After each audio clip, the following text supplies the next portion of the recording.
really the best edits were done by one of the contestants who wanted to show off how great her ass looked on the show.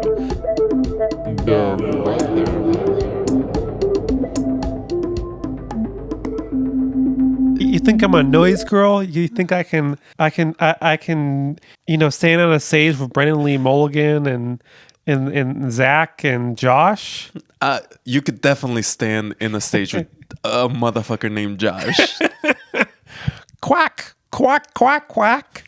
Now, if that duck was a Quebecer, I can't do any cultural appropriation on this show. they're white. Yeah, but still, I'm not familiar enough with Canadian culture. I think it would be like quack, quack. Yeah, I think we can use your sound for that one, even if we're dubbing over my words. I told you that I've just been so sleepy the whole day. Uh-huh. I've been sleepy for like almost a week now. Almost your entire life. Oh wait, no. Only like 4 days. I'm so sleepy. I'm forgetting time. Uh-huh. Well, you've been sick, so it makes sense. True. I got a that. lot of people are getting sick these days. Yeah, but are they getting strep throat from all the men they're kissing? I thought that was mono. I didn't know that strep throat was like the kissing sickness. I have so much rhythm. I'm in stereo. Yeah, you wish you had mono, so you're just like, yeah, I got this from kissing. Oh, is it mono? No, it's strep throat. Ooh, what was that? I didn't quite catch that. Strep throat. Lying about my strep throat to just be like, to sound like a whore. I'm like, oh, yeah, I have mono right now. I'm taking antibiotics.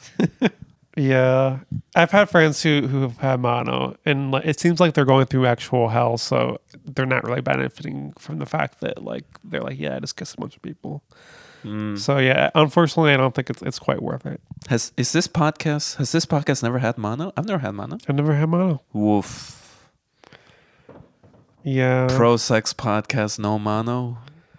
Yeah. No STD for me ever either. So same. Are we virgins? That's right. It is Dove Wither. I am your number one sick and twisted and sleepy dove, AP. And I'm your number one healthy dove, Marcy. She loves to hold that over me. You see, listener, I'm like a sickly guy. I do have like multiple forms of strep throat, and I am developing a new one. Just you wait. You thought 2020 was hard? Poof. Yeah, like, the Omicron variant of strep throat.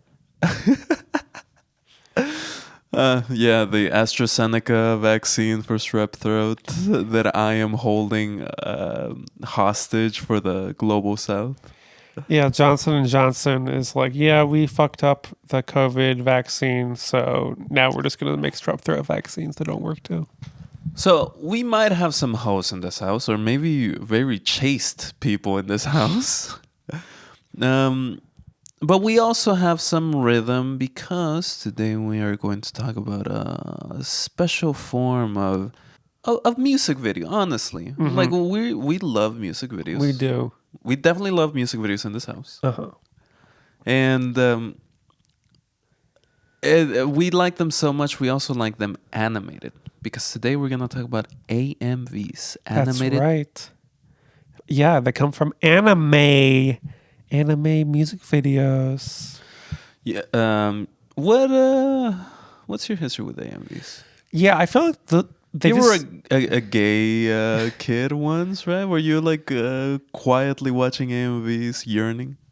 Well, yeah, it gets complicated because it was like, oh, I didn't know I was trans yet, so I didn't know I was gay yet.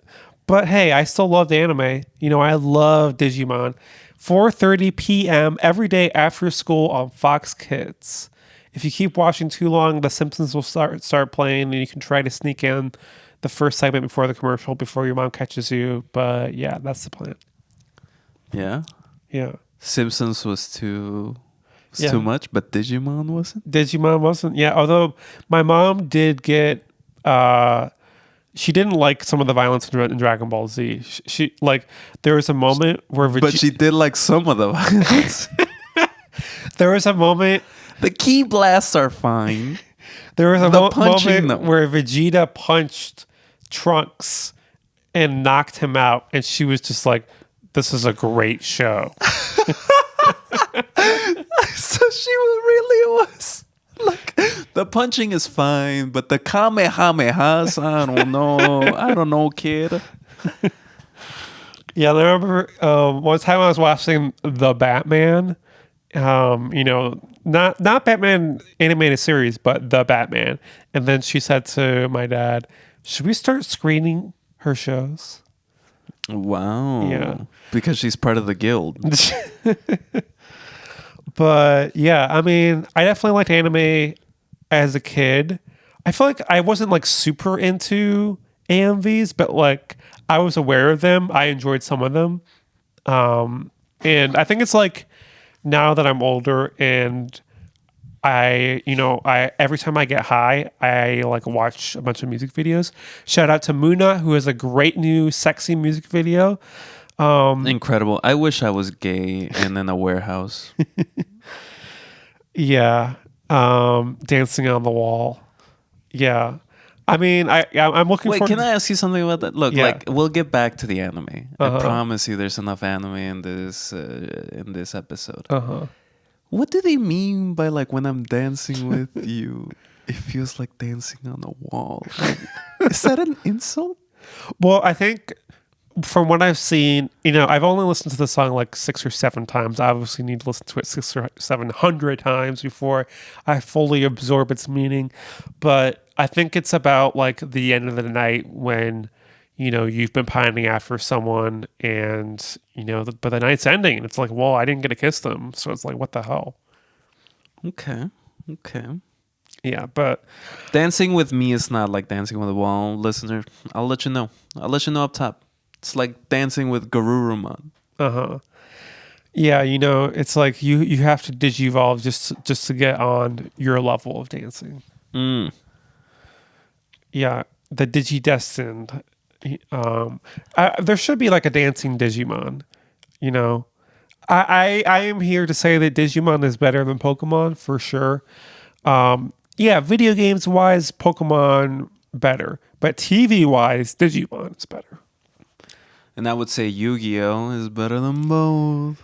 Well, hey, I liked Yu-Gi-Oh as a kid. I mean, let's be honest, I liked Pokemon as a kid. I liked them all, but yeah, Digimon. Well, see, the problem with Yu-Gi-Oh is that it gets kind of repetitive after a while. Okay, that's the problem with all these. But hey, Yu-Gi-Oh, I did enjoy playing the. Okay, so we can give accolades to each of them. Yu-Gi-Oh had the best card game. Digimon had the best TV show. Pokemon had the best video game. So everyone gets something. I never fucked with the card games. I just too many things to keep track of. Not for me. I was a poker prodigy. I didn't need to worry about a dark magician, anything. Okay. So you'll watch a TV show about people playing Yu-Gi-Oh, but you won't play it yourself. So you're basically like, yeah, I'm gonna watch a Twitch of these people playing Yu-Gi-Oh, but I'm not good enough of a player. This is coming from the girl that's like, yeah, I'll watch 3v3 basketball. But Yeah. you will never see me in court. Well, I did play a little bit of basketball last year, just a pickup game. But Last year. yeah, Okay, it's February. We've barely had any of this year to have, and it's been cold. So yeah, I'm not playing basketball when it's like negative 50 million degrees out. You were a queer kid in the Midwest, which is I feel like it's the main audience for an AMV. Mm-hmm. Yeah, I mean, I think so many AMVs like have music that I don't like, but they're still fun, which I think is like why AMVs are so great, is that they're able to blend together like the visuals of a show that you love with the high emotion of a song that, hey, you might not love it, but hey, they're so good at editing the video to go along with the song that you're just like, I'm in it. I'm in it. I mean, I'll believe you when we talk about our first AMV. We just watched a very quick AMV from TikTok, about a minute long. Marcy, how did it start? So it started with a clip from Family Guy. Animated. Yeah, it started with Lois screaming, and I didn't know this the first time I watched it, but from what you've told me, she's screaming because her husband Peter is eating the pussy of Peter's mother-in-law, aka Lois's mother. Yeah, she's going Miss Claus on that box. So Family Guy is not a show I like. I've never been a fan of it. I know some people are like, "Oh yeah, the first 3 seasons are good, and then it gets bad after that." It's bad after they rebooted it. But like to me, it's all bad. Now it's not like bad enough where I'm gonna be like, I hate Family Guy.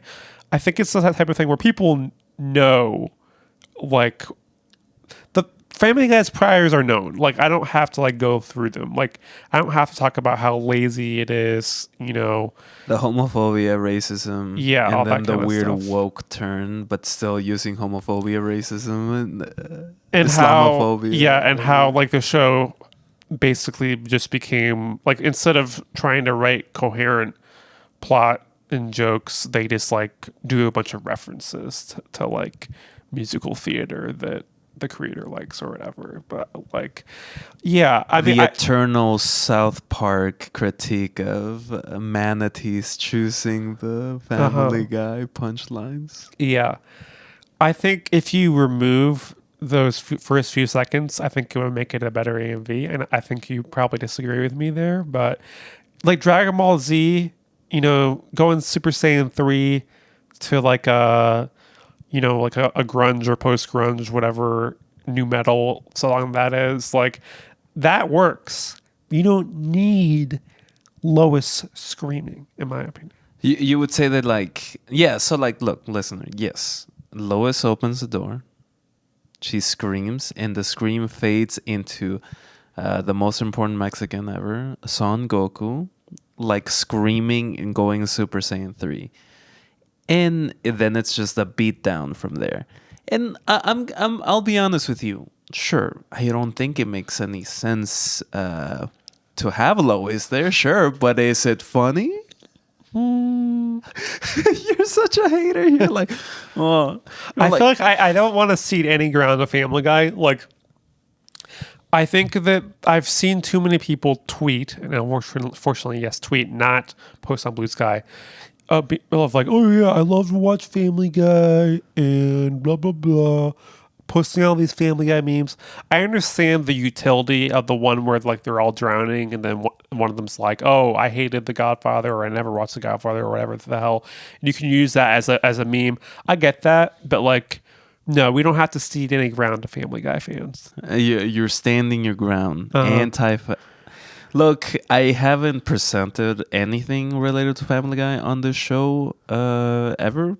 But I guess now we're taking a turn and saying Family Guy ain't it. Seth MacFarlane, stick to what you know. Making bad Star Trek ripoffs. Singing. True.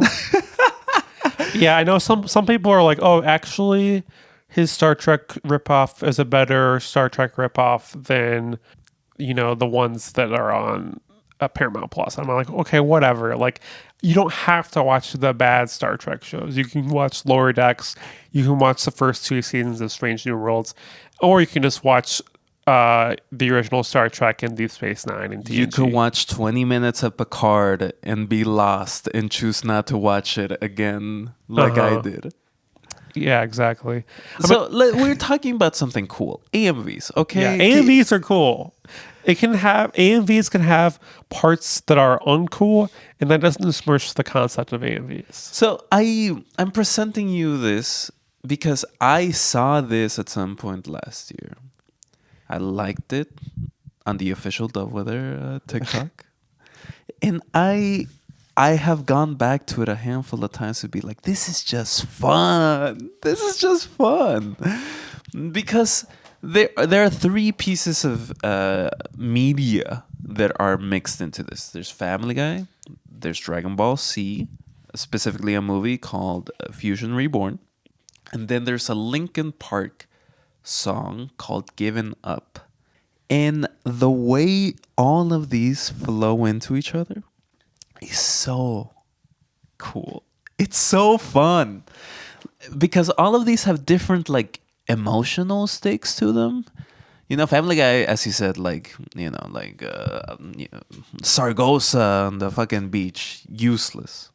But like Dragon Ball Z is like, that's a cultural touch point. It started airing in 1989. Like that, there are people running around on this earth called Goku because of this man.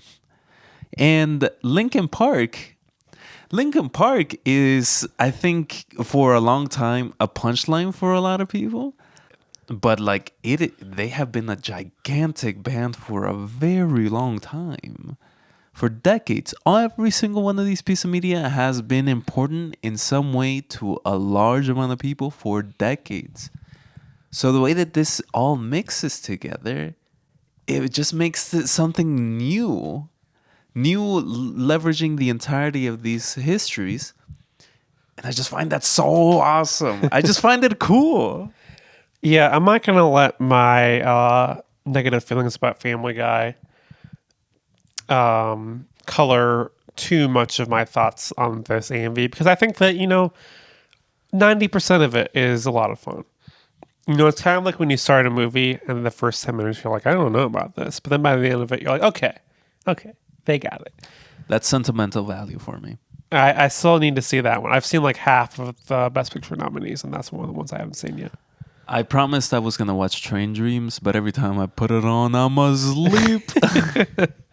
Yeah, that one was like fine for most of it, but like at the end, I'm like, wait, what was the point of all that? So I like this to start off the conversation because I think it presents like the level in which AMVs are right now.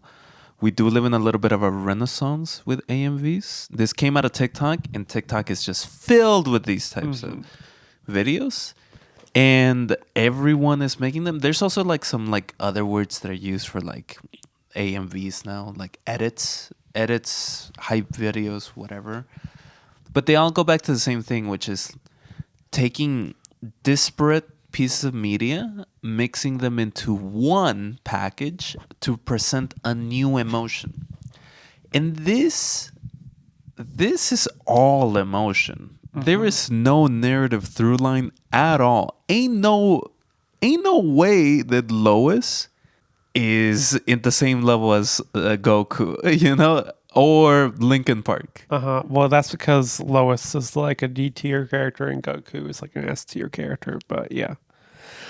I mean, I think speaking of the Renaissance, so the ones that I chose are from YouTube, and the ones that you chose are from TikTok, and some of them did show up on my TikTok feed last year, like around when I was watching Jujutsu Kaisen, when I was watching Full Metal Alchemist. And I think it's the type of thing where once you like one AMV on TikTok, the algorithm is going to feed you more of them.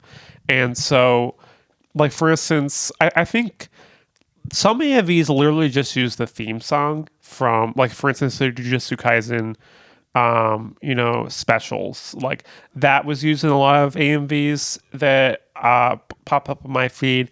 And that was a lot of fun because they used like the emotion of the Shibuya arc of like, all the people who were like killed, the big putting this guy in the box, if you know.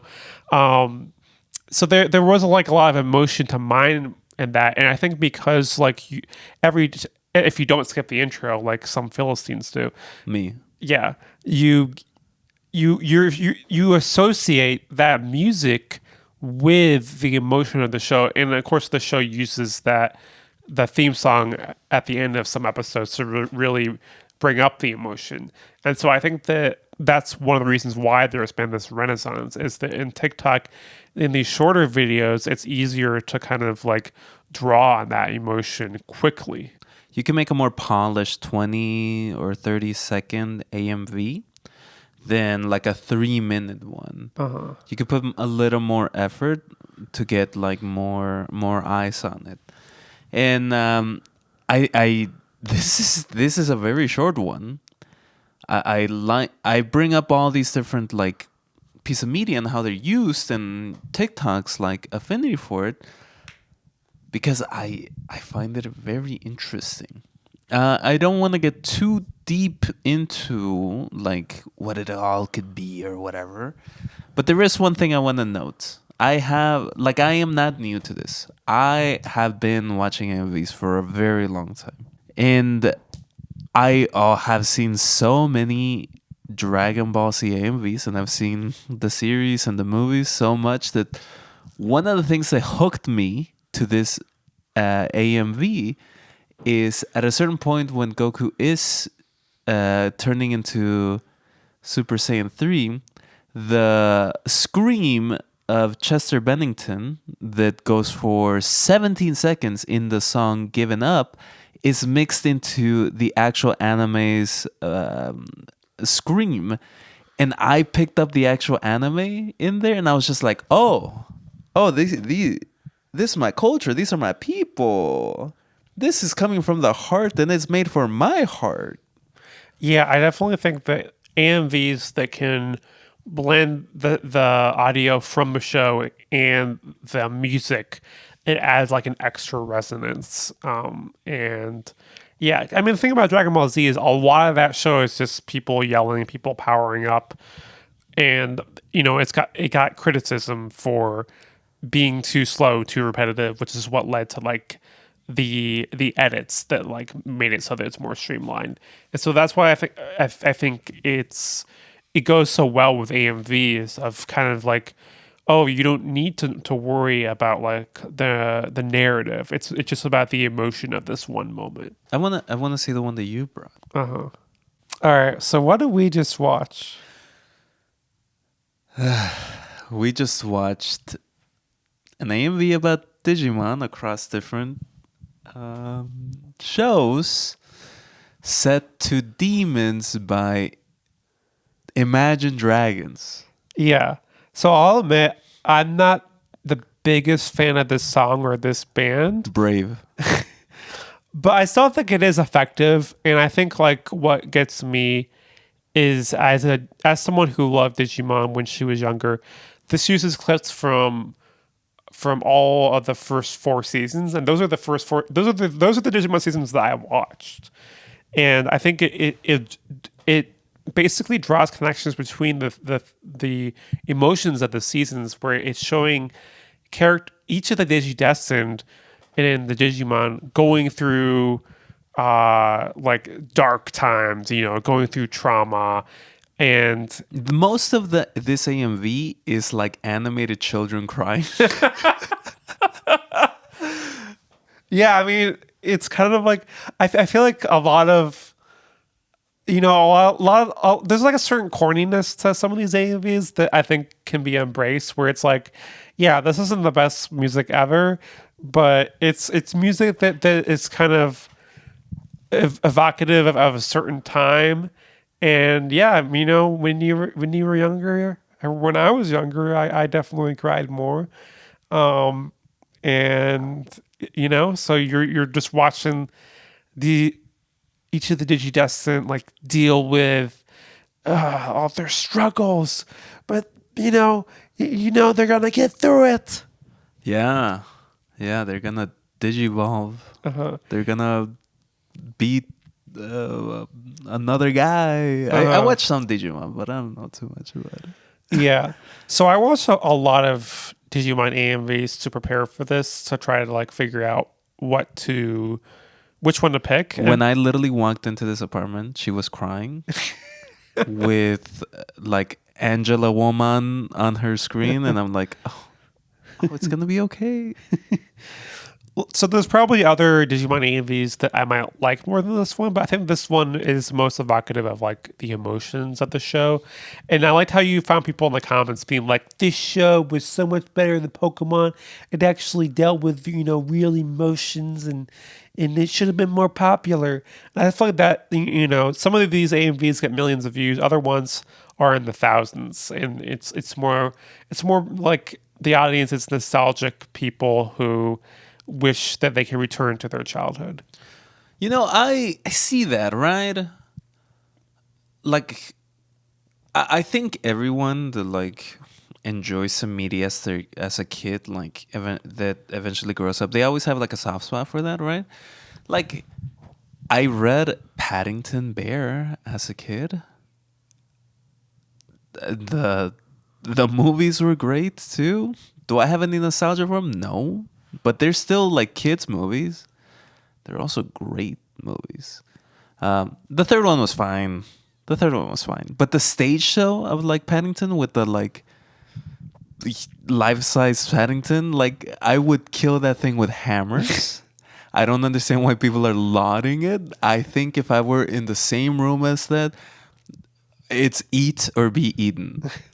This is the first time hearing of this, but long-time listeners know that you're usually anti-nostalgia. Famously during our TV Glow episode, you talked about that, and yeah, I mean, I think the thing about this is I feel like Marcy can have little nostalgia as a treat, but that's kind of what part of this Digimon experience is. Part of it made me want to, because they came out with the Digimon Adventure Try like within the last decade or so, and I watched. So like the premise is basically that you're seeing the original characters like years later after the first two seasons. So they kind of both had it as a TV show and a series of movies, and they released the first movie at the Music Box, and I watched it, but then I never continued. And it was like fun to like experience that in a theater with people like laughing and experiencing the nostalgia, but it wasn't enough to make me like seek out the rest of the episodes slash movies, and part of it did make me want to watch the rest of it because they're another one of the AMVs I watched. It basically focused on Kari, TK, and a little bit of Matt, and it edited together scenes from season 1, season 2, and Digimon Adventure Try, and kind of showed like how they grew up. And I think I may have mentioned before, Kari was one of my first crushes. Season 2 No, specifically. I don't think I've heard that. Wow. Yeah. Exclusive. Season 2, I thought she was really cute. Season 1, she was just like a little kid, but then like she was basically like a teenager by season 2. And there's like one episode that was kind of like about her depression. A lot of the AMVs use scenes from this episode. And yeah, so and then some of the AMVs are showing scenes from Digimon Adventure Try, and it's kind of focusing on the relationship between Kari and TK. Of course, I was like, hey, Kari, you don't need TK, you should get with Marcy. But honestly, like, yeah, like, why are you being heterosexual over there? You're already, your world expanded so much so that a new life form is in front of you, and you're still thinking about a boy? Come on. Exactly. Looking at this, you told me why you chose this, because it's fairly like emotion forward, right? As I said, like a lot of kids are crying in this. And that is what I like about AMVs. A lot of AMVs just go so hard on emotion, and I think anime lends a lot to that. Anime is fundamentally made for like children or adolescents. Like, just because an adult audience could like enjoy it doesn't mean that the primary audience isn't adolescents. And adolescents like you don't really want to use such complex emotions, overlapping emotions that like make something harder to parse. So like sadness, anger, all these kinds of things, like happiness, joy, getting a little saucy with it, like that is all like very base level, very core emotions. And seeing how AMVs leverage that more approachable emotional state with like music that does effectively the same thing. Like, is Imagine Dragons made for adolescents? Yeah. I mean, they are. It is. And so like it collapses everything into a more titillating package that is that it's just simple to see and be like, oh, yeah, those kids are crying, and you know what? I do have a demon inside me too, and I cry too. Yeah, one other thing I was thinking of is that, some of these animes I watch the dub, some of these animes I watch the sub. These days I'm more of a sub girl. But in the past, like for Digimon, I watched the dub, and so that's what I'm familiar with. And Dragon Ball Z also dub, JJK sub. But one thing this a lot of these AMVs do is that they make that part of it irrelevant, because what you're hearing is the song, and you're seeing the images that would be the same whether or not you watch the sub or the dub. So that's another thing I like about it. I think you may have linked a JJK AMV that did use some of the audio from the dub, and I was like, okay, this one's not for me, but yeah. Boo. So yeah, I think definitely these AMVs, like they are able to really cut to the core of the emotion in a way that I think is impressive. And the thing is, like, I might be anti nostalgia, but I will always be pro emotion. Uh-huh. I not just in media, but in like real life too. Like, there's all. I think we live in a culture and a time and a space where be having emotion, showing emotion, or caring about emotion is seemingly like a weak or unproductive thing to do. Or like a lot of people don't want to deal with other people's emotions. And I'm just not that person. I like emotion. I think, and I don't like separate emotion from like existence, from the self. I think a lot of people would see like a dichotomy in like intelligence and emotion. You should only make choices at an intelligence level. And I'm not that type of person. I have literally told people, yeah, cry a little bit, and if you're still angry, make a decision off of that shit. Like be angry, be sad, be loving, be so full of joy that like when you say, hey, I want to enjoy my weekend, and that thing that makes me happy is going to go watch a movie, and I would rather do that than, I don't know, save the $20 that I might not have. I'm like, no, fucking go see that movie, go enjoy that movie, go watch Train Dreams, and if you fall asleep in the first 10 minutes, just see it again. Just stay there long enough. Just stay in the theater long enough. Yeah, just like stuck in an eternity of trying to watch Train Dreams. Like in Dragon Ball Z, they do that thing where like time is moving much slower so that they can train, but they're just doing that and trying to watch Train Dreams, and like a year has passed and they still haven't finished it. And I think that is important for me to say. Like, I often see people wonder why, for example, MAGA or the MAGA people or the MAGites do things. And like, I generally am like, yeah, they're just doing it out of emotion. And like, I might not like agree with that choice, but like, I am here sick right now with streptococcus. Not like the intelligent game would be like, yeah, record online, whatever. No, but I like seeing my friend. I would way rather be emotionally rewarded by like hang out and chit chatting with you than like just doing the smart thing. Yeah, I think my neurodivergence kind of shows up in a way where sometimes I can feel like I'm not as emotional as other people. I've sometimes made jokes about like, oh yeah, I'm a robot, which isn't true. I'm not like I've checked. yeah, I'm not like Elle Fanning in Predator Badlands, but yeah, I mean, I'm definitely pro emotion as well. I think I'm often drawn to emotional people, even if I'm not as emotional, because I think oftentimes I'm like, oh, I wish I was more emotional, and so I like that you are emotional.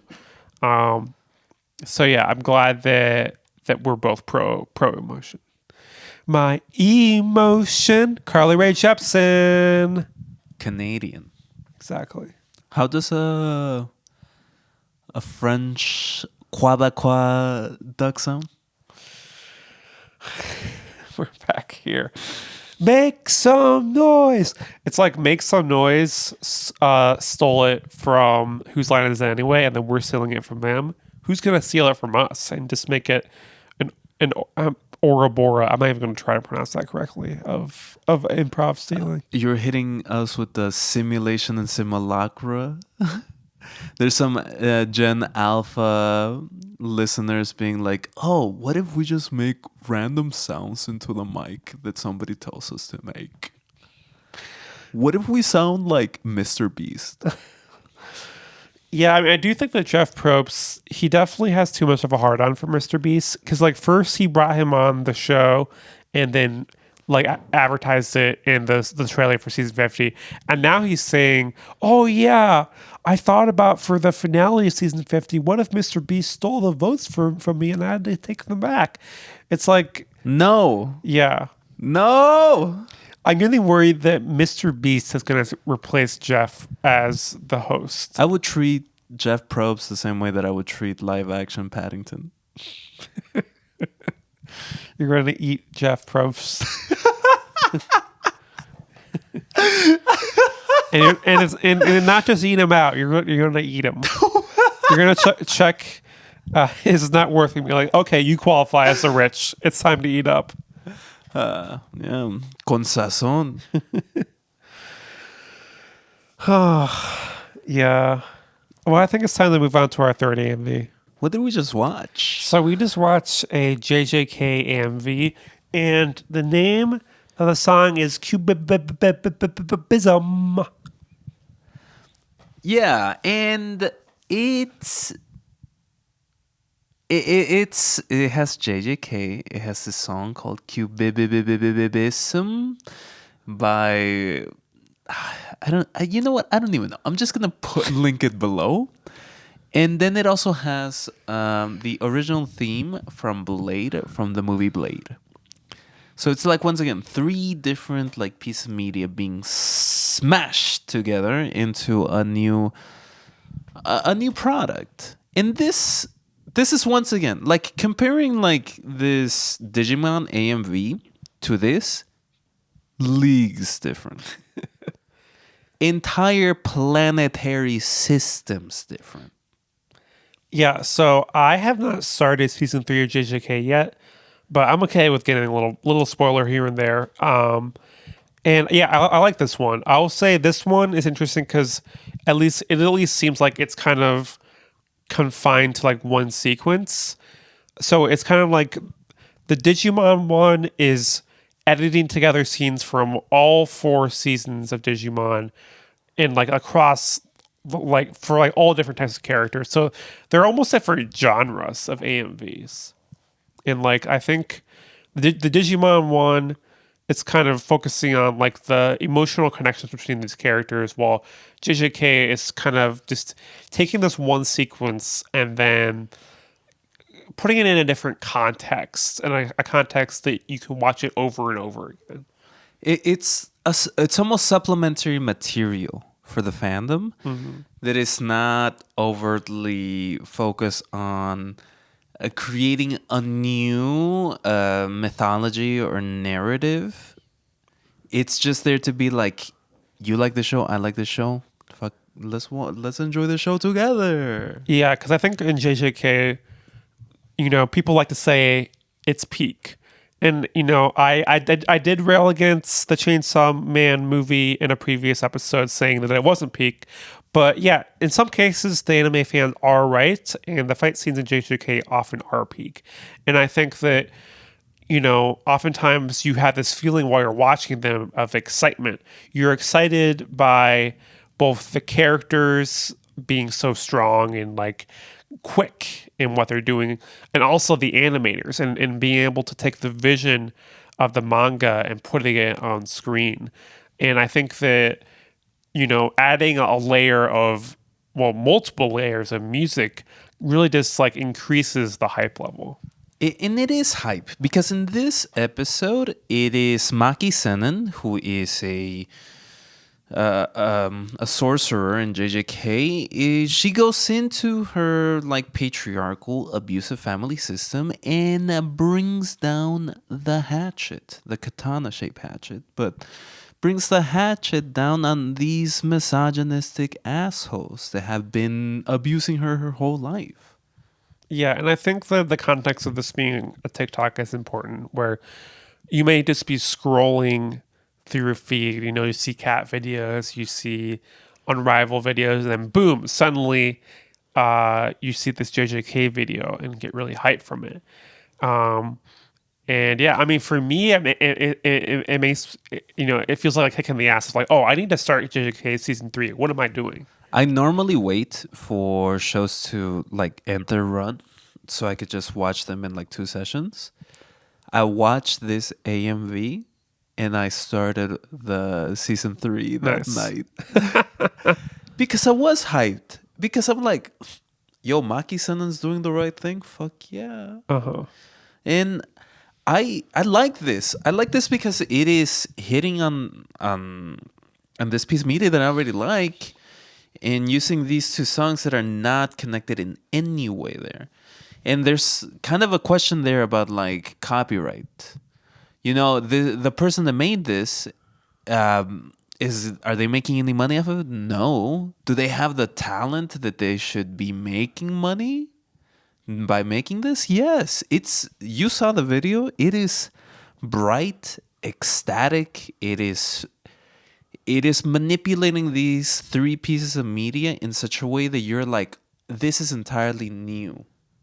Yeah. And it should be rewarded.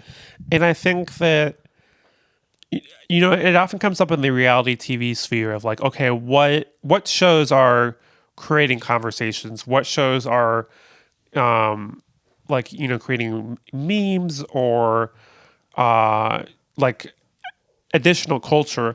And I think this is like an example in a different genre where the fact that JJK season 3 is inspiring people to make edits, that shows the impact that it's making. And if you compare it to like reality TV, not a lot of people were making edits of season 49. Really, the best edits from season 49 were done by one of the contestants who wanted to show off how great her ass looked on the show. Nice. So she would be one of my backup dancers. like the Traders, I think, is creating more of these moments.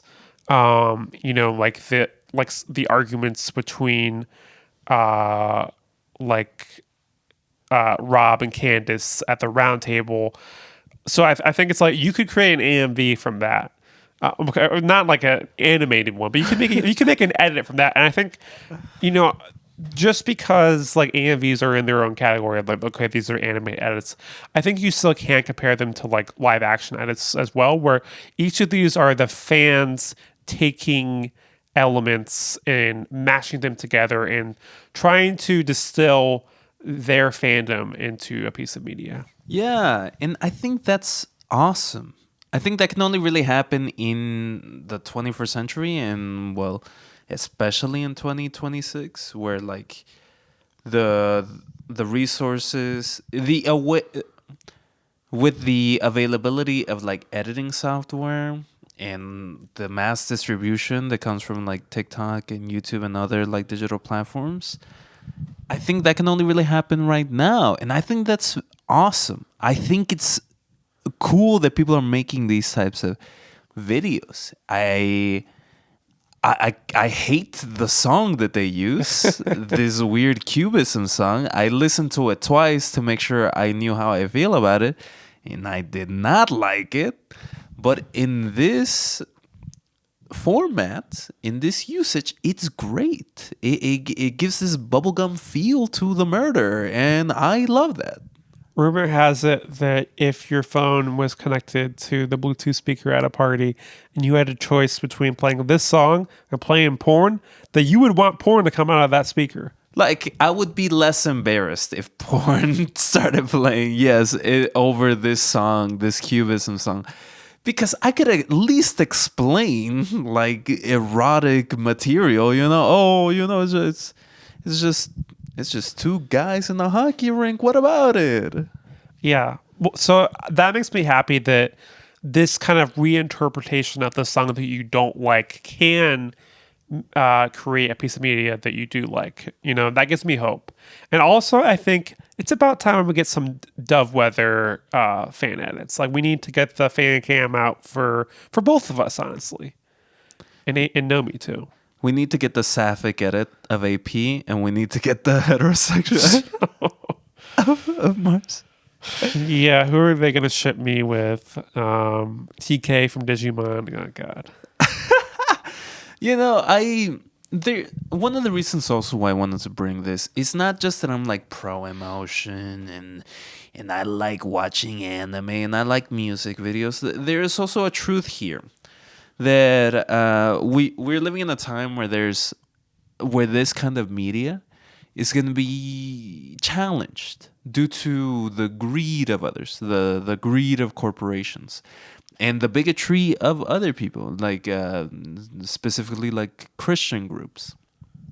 Like, there is more and more work being put to remove Section 230, which kind of reduces the liability of the platforms have when they have videos, like let's say an AMV, on TikTok. So, Warner Brothers or Sony can come in and demand a cut, or demand to take the entirety of the money from both the platform and the user without going to court. There needs to be a real effort there.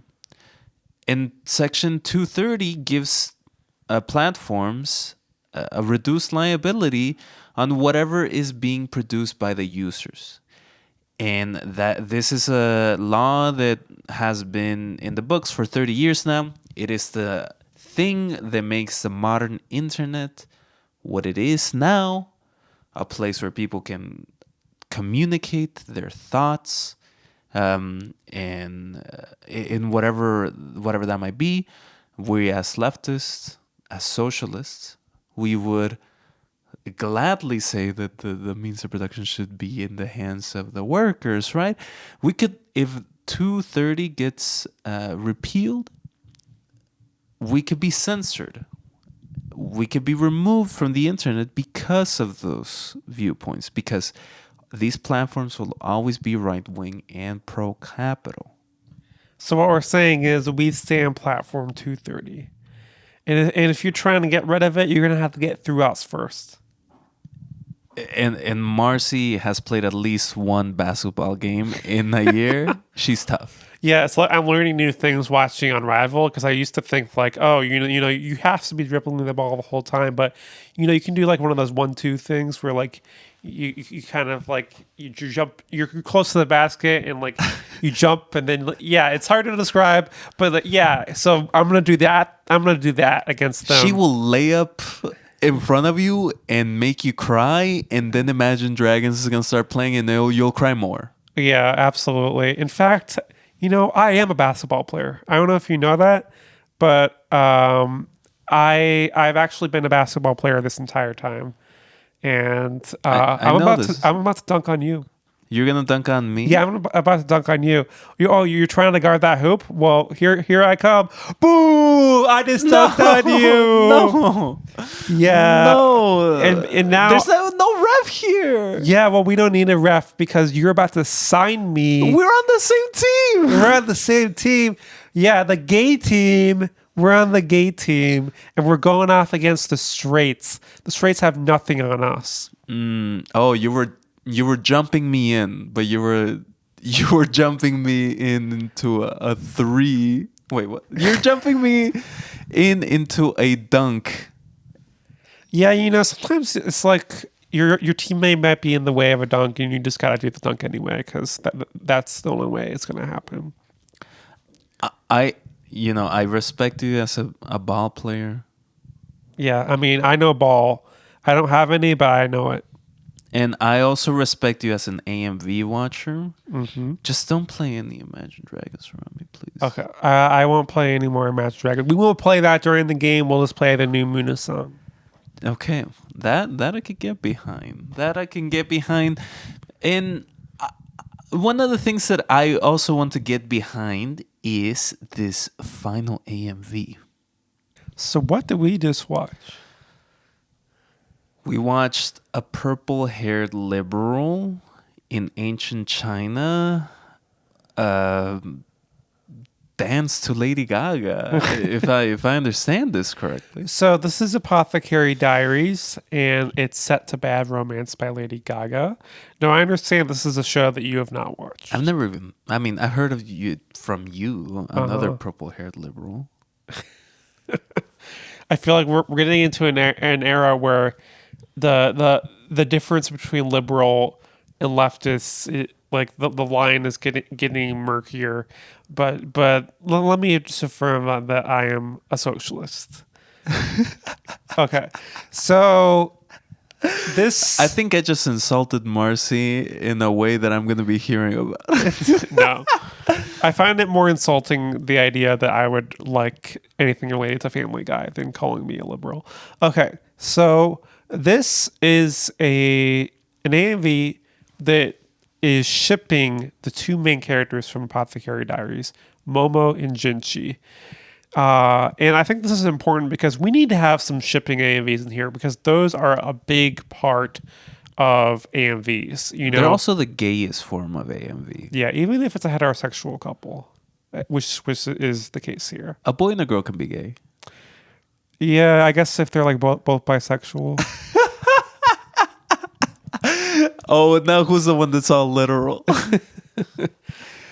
And this is so I don't even really necessarily ship these two characters in this show. I think it's Jinchi. It's the type of thing where Jinchi is more into Momo than she is into him, and I don't usually root for the thing where it's like, oh, can he?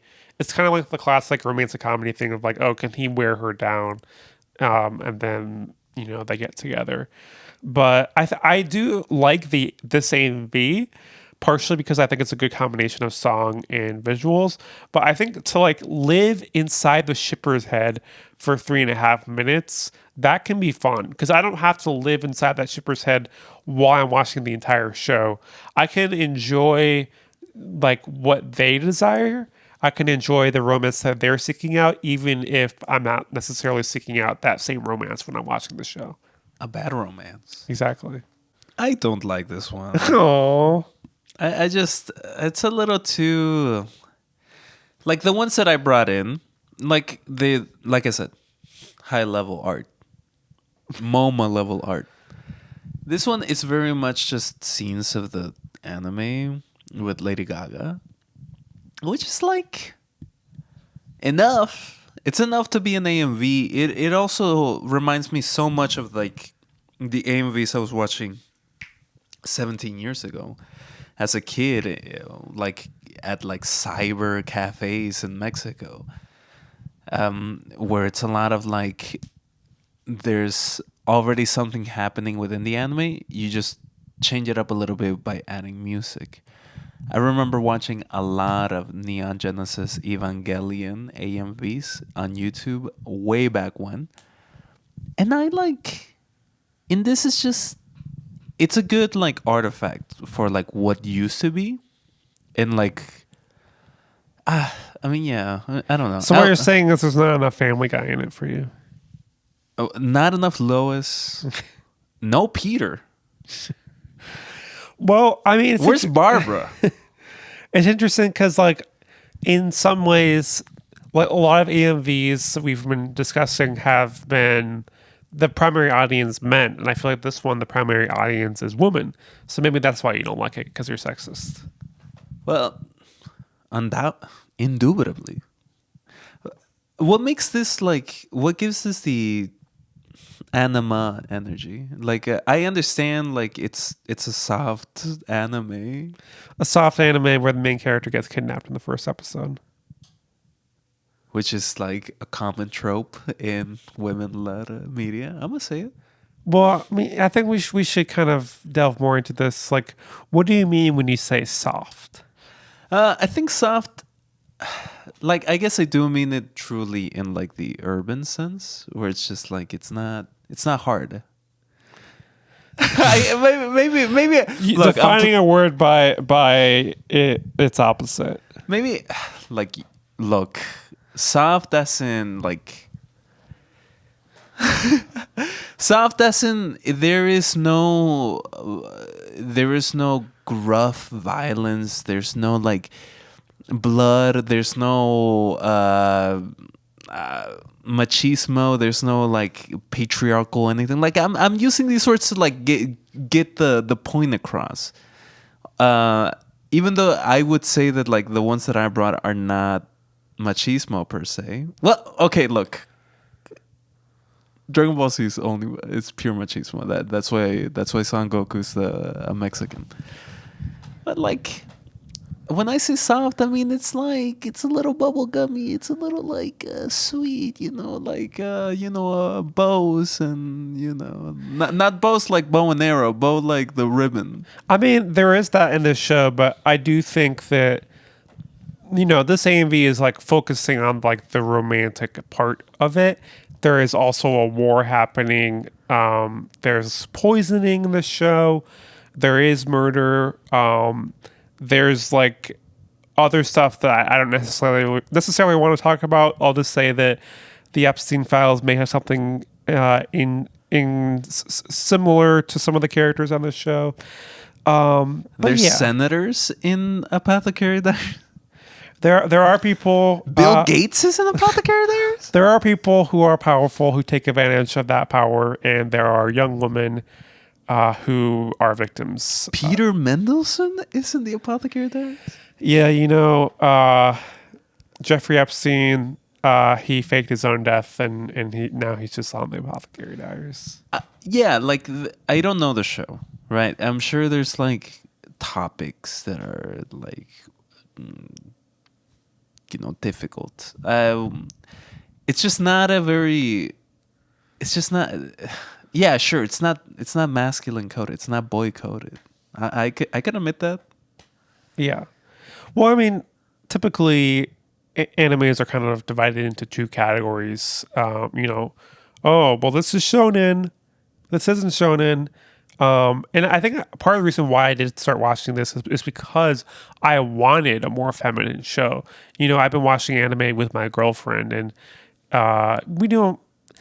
I don't want to just watch like these hyper action animes with her. So I mean, it was something that I was seeking out. But I think that like for me, I can enjoy both flavors of AMVs. I can enjoy the AMVs that are just about like mass violence or powering up and just like getting ready to smash your enemies, and the AMVs that are like, oh, this character has a crush on this character, and look at all these moments of like frivolity between them, and let's set it to a fun song and just go to the races. Yeah, I mean it's still though like very much focused on emotion. Like the AMV has like these two characters like having like a lot of cute interactions with each other. That's the main focus. There is no like point where one takes out a knife to like kill a dragon, There, but it is just straight emotion. Even the song "Bad Romance" by Lady Gaga is like a high emotional song. Like, there's a lot of energy there. That's why I have danced to it at multiple clubs throughout my life, where I have both grind on women and men. Yeah, we love a loud and queer Lady Gaga dancer. Yeah, and I think one reason why this AMV resonates is because it's really a will they won't they in the show, where it's had 2 seasons. I actually haven't finished the second season yet, but I feel like I've gotten to some of the big twists in it. And so far, like, these two characters haven't kissed. They've like, well, there might have been like one moment. There was like a mouth to mouth resuscitation, but that doesn't really count. Like, they haven't had a romantic kiss. So I think it's like there's a lot of yearning for the fans that are into this ship of like, oh, are they ever going to get together? And that makes each of these moments hit more because, sometimes the first time you're watching it, you're like, oh, is this going to turn into something bigger? And so I think that's why videos like this can feel like crack to some fans. And I'm sure it does. I just happen to be someone who likes a little more refined palate, You like Family Guy.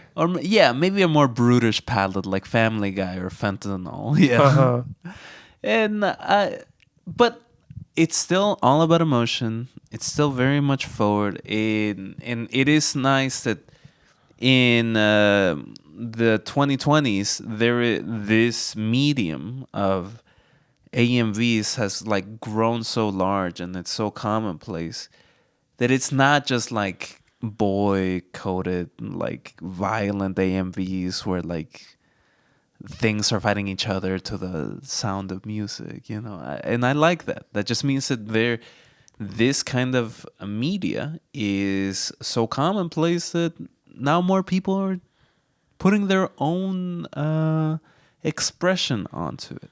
Yeah, and I think you can draw connections to like fan fiction and AO3 and how much women have written extensions of the stories they see on TV. You can connect it to like heated rivalry about how much energy that fans have put into that show and the two actors. And yeah, it's like, hey, people are seeking out romance, and they're creating their own art when they do it. Yeah, there's love to be had and love to be made. Absolutely. So, this is our episode on AMVs. We have a little segment where we talk about the things that we like, that is bringing us hope, that sparks a little positive energy within our spirit. What's bringing you? We colloquially we call it Hopecast, but if you were a French Quebecer duck, you would call it. Oh my gosh. That's all you're getting out of me. Just me trying to. That's Montreal duck right there. What's bringing you hope? I think bringing me hope is just, I think a lot of my hopecasts recently have been like specifically related to like what's happening in this country politically, but I think I'm just going to go for more of a pop culture one. And I think it's just the combination of, I've been watching a lot of older TV lately, original Star Trek, and then seeing newer things, like catching part of the Grammys, seeing our girl Olivia Dean win Best New Artist, and seeing the tribute to D'Angelo, and seeing just like the way that multiple generations of artists can come together to pay tribute to an artist who's passed.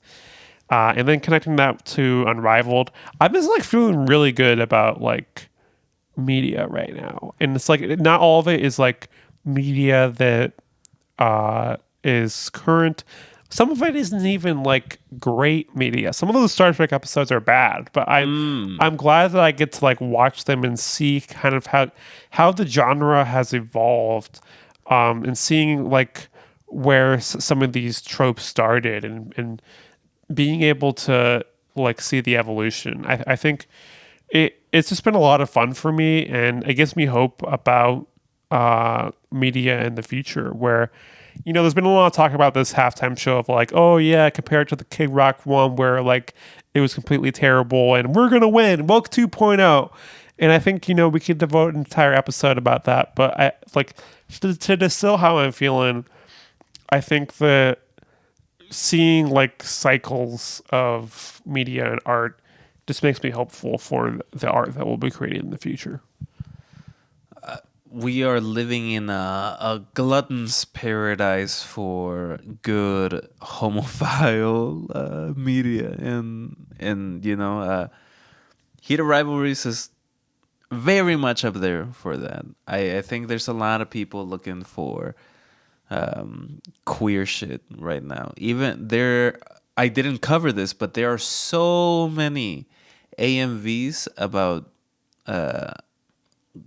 Gojo and Ghetto being gay together that I just well, the one that I love, but two that like I just think people want more of it. And people really want to see more of it, especially in this time where it feels like people have had enough of like the pain and hatred brought by the administration.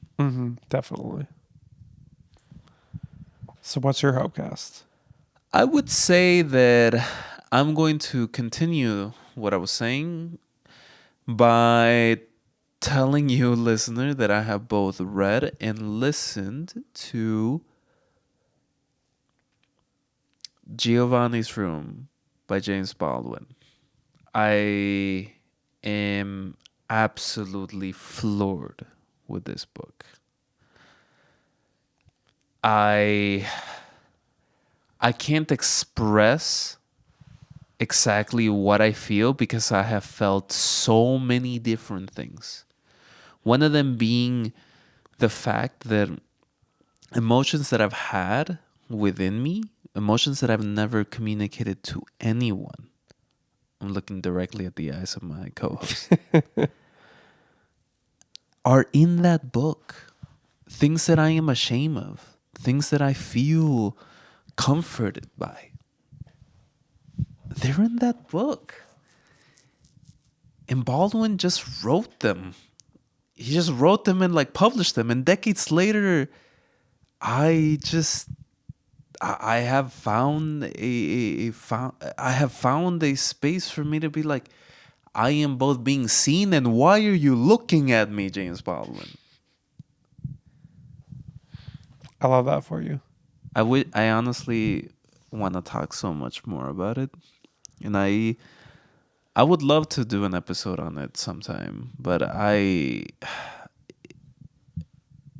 it's an experience being comprehended this way. Yeah, definitely.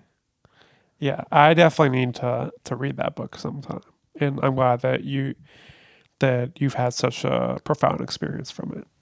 You would love it because there is a French duck. Oh God.